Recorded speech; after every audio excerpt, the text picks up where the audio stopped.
Yo he preparado una editorial con dos temas. Bien.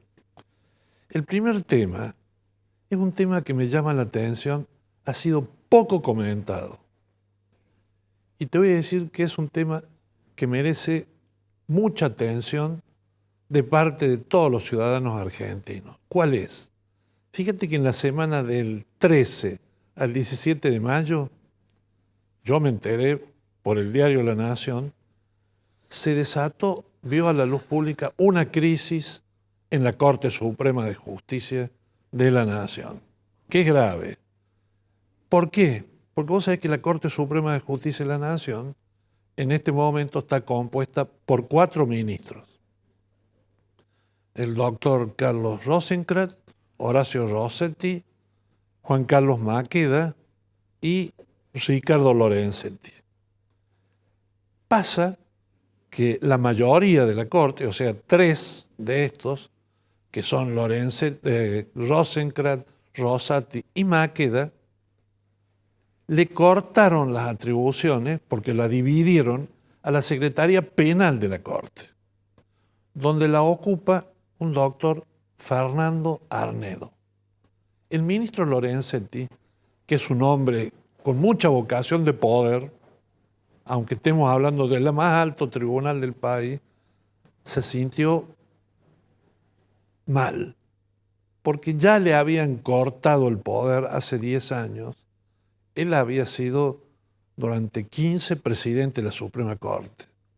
Pero hace 10 años, con la mayoría de Lorenzetti, de Maqueda, Rossetti y Rosenkrantz, porque entran Rossetti y Rosenkrantz a integrar la Corte, lo desplazan de la presidencia de la Corte y lo nombran al doctor Rosenkrantz.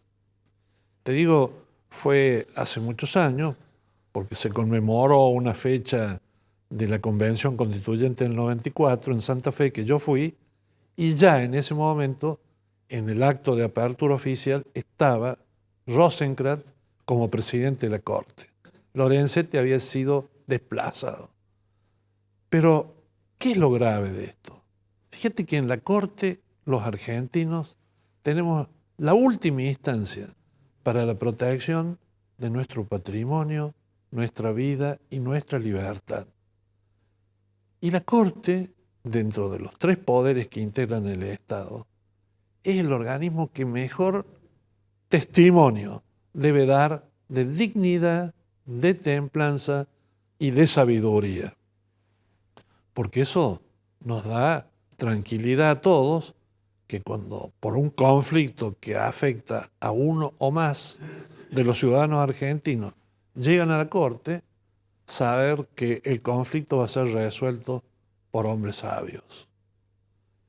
Y este es el ministro Lorenzetti, que nadie le resta el reconocimiento de que es un abogado, era antes de entrar a la Corte, y después como ministro de la Corte, un hombre de leyes, jurídicamente muy preparado, pero como en todos lados, y como nos está pasando en la Argentina actualmente, hay gente que le gusta muchísimo el poder.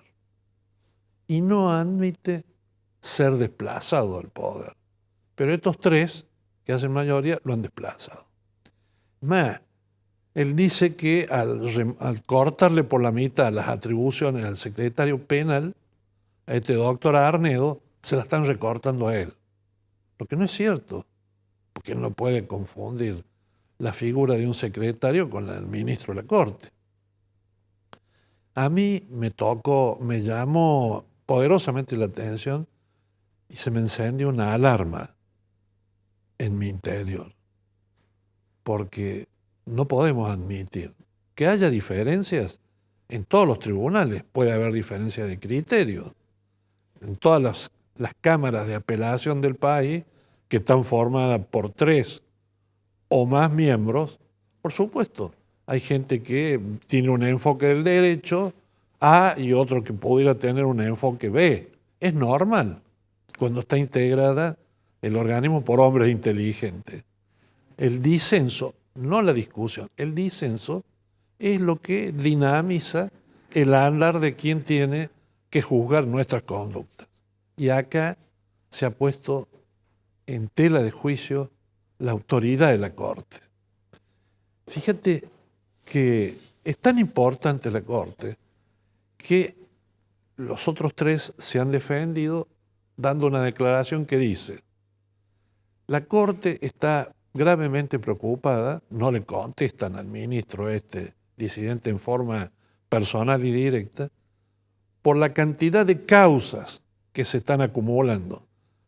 Para hacer una comparación, en Estados Unidos, la Suprema Corte de Justicia de Estados Unidos, la que tiene competencia federal en todo el país, tiene a su conocimiento 120 causas. La nuestra, 7.000. Eso también puede indicar que los argentinos somos muy peleones, muy litigiosos y muy litigantes.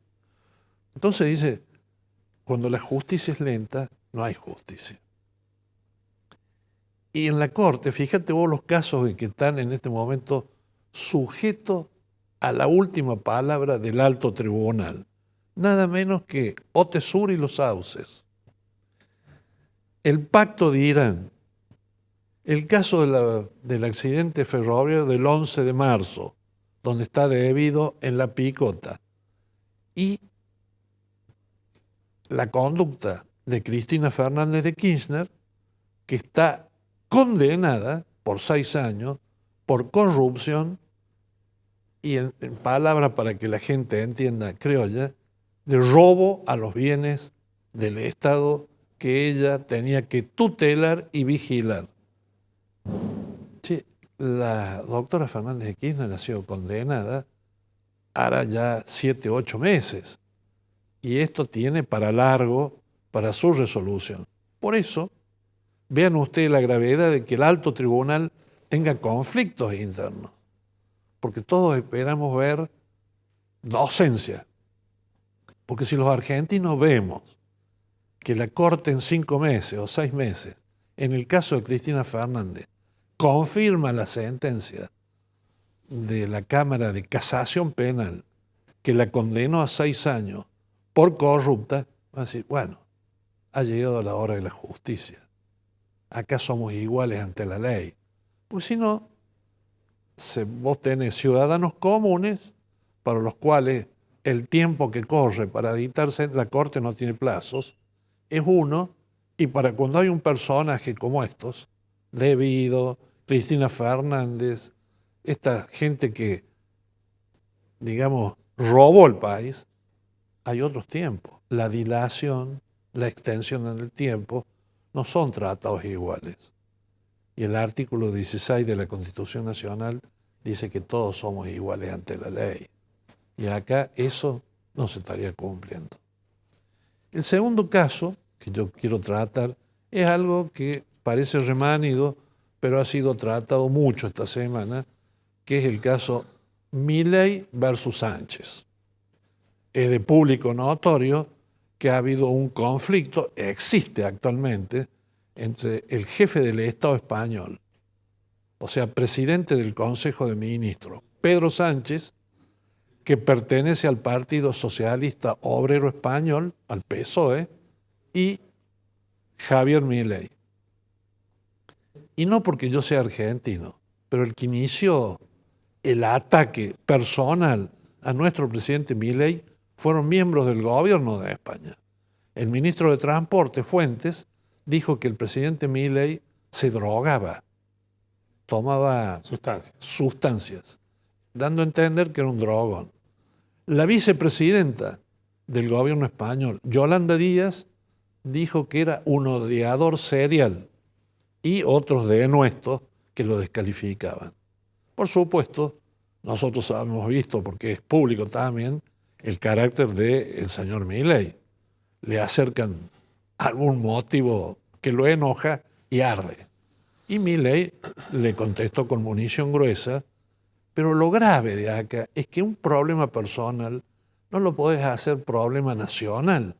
En el caso del señor Sánchez, porque Milei dijo que hay algunos funcionarios con mujeres procesadas, el presidente del gobierno español tiene la mujer procesada. Milei no. ni la hermana tampoco. O sea, no mintió. Por supuesto, es desagradable ver una pelea callejera porque es sin ningún nivel y uno quisiera ver la dignidad que tienen que tener quienes ocupan funciones tan altas. Eso sería lo deseable. Pero fíjate que el que lo ubicó, parecería que abogó por Milei, es el presidente del Partido Popular de España, que es el Partido Conservador, el doctor Núñez Feijóo, que le dijo a Pedro Sánchez, oiga, ¿con qué vara mide usted? Usted permitió que el presidente de México insultara a su majestad el rey Felipe VI y no dijo nada, ni retiró embajador ni nada.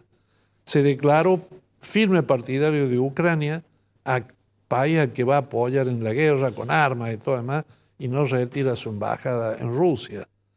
Usted admite que el reino de Marruecos diga que Melilla y Tetuán no son españolas y no abre la boca ni retira embajadores. Entonces levante la vara, ponga las cosas en su lugar y permita usted que en la República Argentina esto se dirima entre hombres y no entre estados de dos pueblos amigos y hermanos como son España y Argentina. Sí, y además dos naciones vinculadas comercialmente, con intereses mutuos y con una historia importante por detrás, ¿no? Nuestros ancestros. Sí, sí.